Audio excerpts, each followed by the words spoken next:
Hello, everyone, and welcome to our season finale book club episode. If you listened to the episode before this, my author guest is Cleyvis Natera, and her newest novel, The Grand Paloma Resort, came out earlier this week, August 12th. Please welcome. Thank you for being here. Oh, it's such a pleasure to be here. Thank you for having me. And then, what is your relationship to reading? Have you always been a reader? Well, my relationship to reading started when I was in seventh grade. And, when I first started reading, I didn't do it because I necessarily enjoyed it. But, I used to be a bit of a clown in school. And I was in this class with this villain teacher, Miss Velez, who was the Spanish teacher. And early on in the semester, I was I was a smart kid, but I was always cracking jokes. And so she said that she would give an extra 3 points to every student for each book you read. And it was probably like the end of September.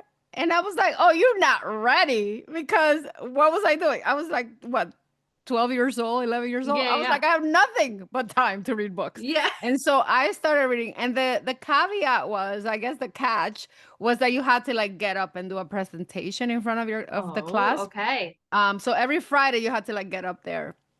Good And for I her. asked her when she first said this, I was like, is there a limit to how many books you can present each week? And she said, like, she looked at me so dismissively. Yeah. Like, there's no limit, Clay. Yeah. And she wasn't ready for me because every week I was reading like 5 books, like presenting Wow. like 5 books. And so, it started from there. And then, and at that point I was a bilingual learner. So I was reading mostly in Spanish. And then I started going to my library. And then, by the time I went to high school, I was just an avid reader. I mean, I read everything voraciously, and I read, my librarians would give me whatever books they thought I should read. And so I was really lucky because I feel like I was ushered into reading by both a competitive spirit because I wanted to show the villain that I could get an A in her class, and then also like these beautiful librarians who just really kind of obviously they loved books and they helped me to like fall in love with books. Oh, that sounds so lovely. She sounds like my mom, if I'm going to be honest. We did that summer intensive. She would give us, like, we would do points or something for whatever books we read or math worksheets, and we would get a prize at the end, which I would buy books. Or I think when I was a kid, like Build-A-Bears or something. But that's great. But I like that though, because then you also forcing yourself to read that many books, you probably had a vast variety of what you liked and easily, found so many. Yes, absolutely.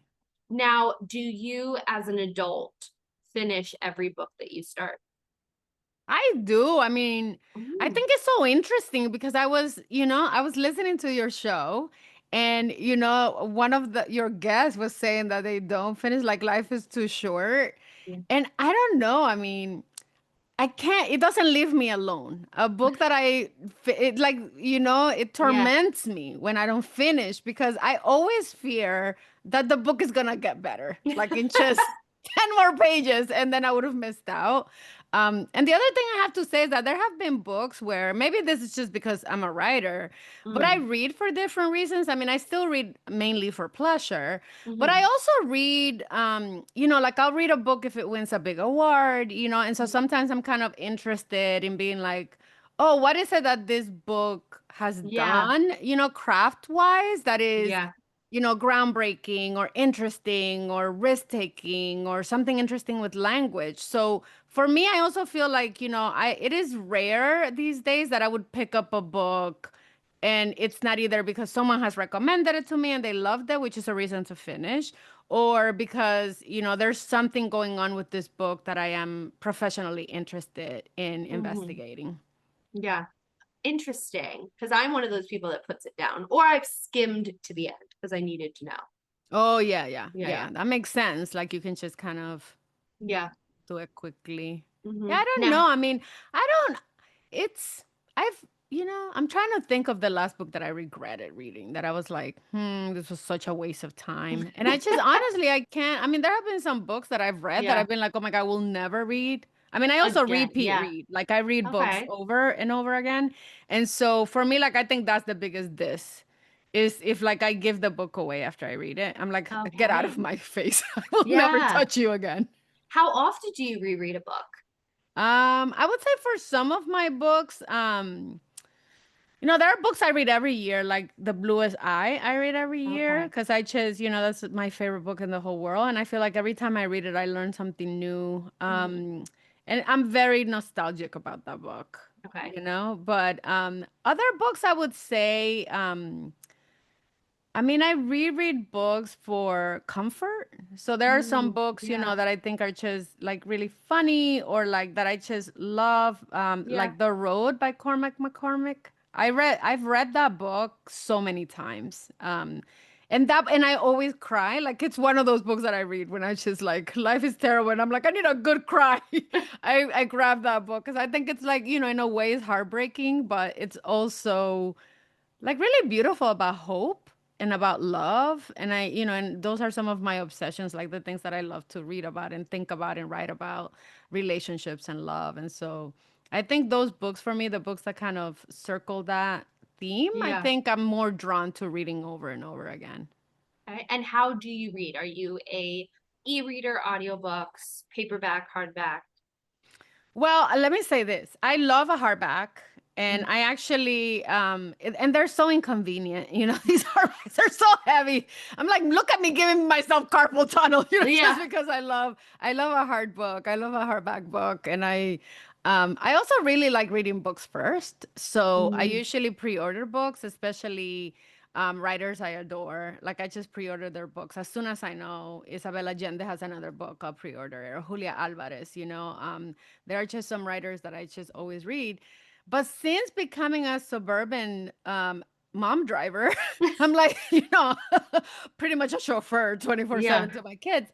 I do a lot more audiobooks. And Mm. so, and I have to say too, since, now that I'm like a full-time writer, I do end up driving to, like I drove to Ohio one time, Oh my and gosh. Long I've drive? driven, it's so long. It was terrible. I would not recommend it.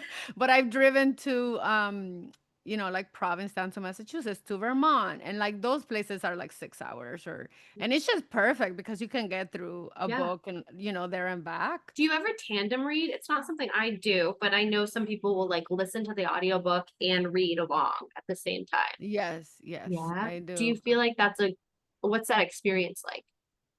Well, I'll tell you like one book that blew my mind.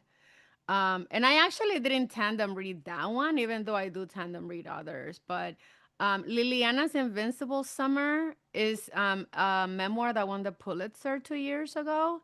And I was listening to that one. And I did listen to that on my way to like an event, which was in Vermont. And so I was very immersed in that book. And it's just a heartbreaking story about this sister that's really seeking justice for her younger sister who was murdered. And we know at the beginning of the book that like her sister was murdered by an ex-boyfriend. And the book for me was so touching and so moving that I wanted to own it and I wanted to read it in hardback. And so I ordered the hardback and the book came and there were pictures and there were, I mean, I didn't even know that Audible had like a section where it told you if there were like, Oh, photos yeah, and I didn't know things. that either. I did not know either. I was like a week ago, I learned this Mm-hmm. from a friend of mine a new friend who works at Audible. And but anyway, the point of this is that when I opened that book, it was a revelation because it really changes the story Yeah. to see the pictures. And there are parts of the book that are journal entries and parts of the book where there were drawings, Mhm. and it just really kind of blew my mind open. And I was like, oh my god, like I just wish the audiobooks there was some way in which they indicated that there were like Yeah. other objects that were part of Mhm. this, or artifacts that are part of the story that really kind of change your reading experience if you have it. Yeah. So what are some of your favorite books? So, I mean, I read a lot of debuts. I have to Mm, say that, my sweet spot is really reading books that have come out recently. So, I think so if I think backwards, right? Like for example, The Bluest Eye was Toni Morrison's debut. mhm. And I think that's it's just a brilliant, brilliant book. I also some books that have blown me away. I really loved Black Cake by Charmaine Wilkerson. Okay. And that book is also a book that is like about this family in the Caribbean, and and Did then they make a Hulu show? yes, there's a Yes, I Hulu started show. the show. Yes. Yeah, so I really love that book. There's a book too. One of my friend, I mean, she became my friend after. I have this habit of like sliding into people's DMs when I love their books. And so a lot of my writer friends actually end up being my writer friends Mhm. after I read their books. And so Dawnie Walton has a book called The Final Revival of Opal and Neff, Mm. which is, you know, um, that book by Taylor Jenkins Reid, Daisy Yes. Jones and And the the six, Six. yeah. So those two books are very similar. Okay. And it's Donnie Walton's book is really about like the same thing, like a rock and roll band. It's a black woman and a British man who form a band together, and it's just about this kind of like reunion. I mean, the book is really concerned with the reunion of this group. But I really loved it, and that book is all told through dialogue. It's like Mm. a journalist is really telling the story through these conversations, and Okay. it's fascinating. The format is really lovely. Now, do you think the book is always better than the movie? Yes. Without Without a a doubt. doubt. I mean, I feel like can one book be better? Can one movie be better than the book? I still would like, I mean, and I would like to challenge Hollywood to do that with the Grand Paloma Resort. Yeah, exactly. Please. Please accept my challenge. Hmm. Hmm. Because I don't know. I mean, I always think that it's just such a tall order because what you get in a book is the whole world, Yes. and Yeah. usually I also find that I'm always very critical of the choices they make in Mm. adaptations. Like I feel like sometimes, yes, I know we can't get the interiority, obviously, but sometimes they just cut out whole characters or cut out whole storylines, and I'm always like, you can't do that. I mean, Mhm. I know they can, but Yeah. it always bothers me. Yeah. And I think nowadays there's no excuse if you choose to do a movie when like we have 3 hour Marvel movies, there's no excuse for you to cut out a big piece. You can make it a little bit longer, I think. Yes. When Yeah. I do have to say that one of the things that makes me most excited about bingeable shows is that I mean, I really do feel like this is the moment for us to really think about adaptations because Yeah. it's like now when you think about these shows, I mean, they are like 10-hour movies. That's what we're all Yeah. doing, and it's Yeah. like why not then do the book and do the book Yeah. the way the book is Yes. and And just especially like Netflix that does so many limited series. Like we don't have, the cable TV shows that a season is 47 episodes. So you could just have, do you imagine Mike White, who does White Lotus, like create the Grand Paloma Resort TV show? And we could have every TV show could be through one of their eyes, like each of the characters in each of those like chapters or timelines. And you put the date of when this is happening at what time during the 7 days. Like amazing, done, it would created. be amazing. I mean, I definitely would love that. And sometimes when I read a book and then, I watch the movie, I'm always like hypercritical. So I always Mm, feel like, I don't know. I mean, it's very rare that a book gets made into a movie that I haven't read the book.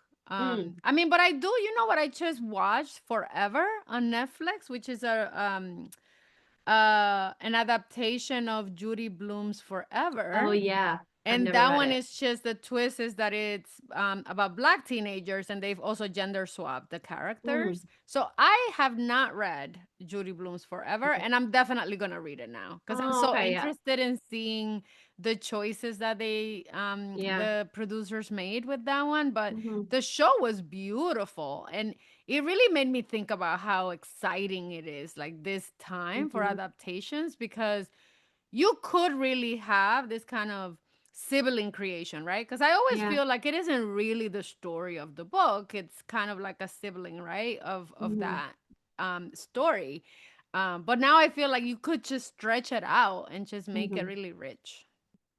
But thank you so much for being here. You have now closed out my 8th season, so I greatly appreciate it. And your book is officially out at the time of this release. So everybody go out and buy your copy of The Grand Paloma Resort. Thank you for having me, Kendall. This was an absolute pleasure.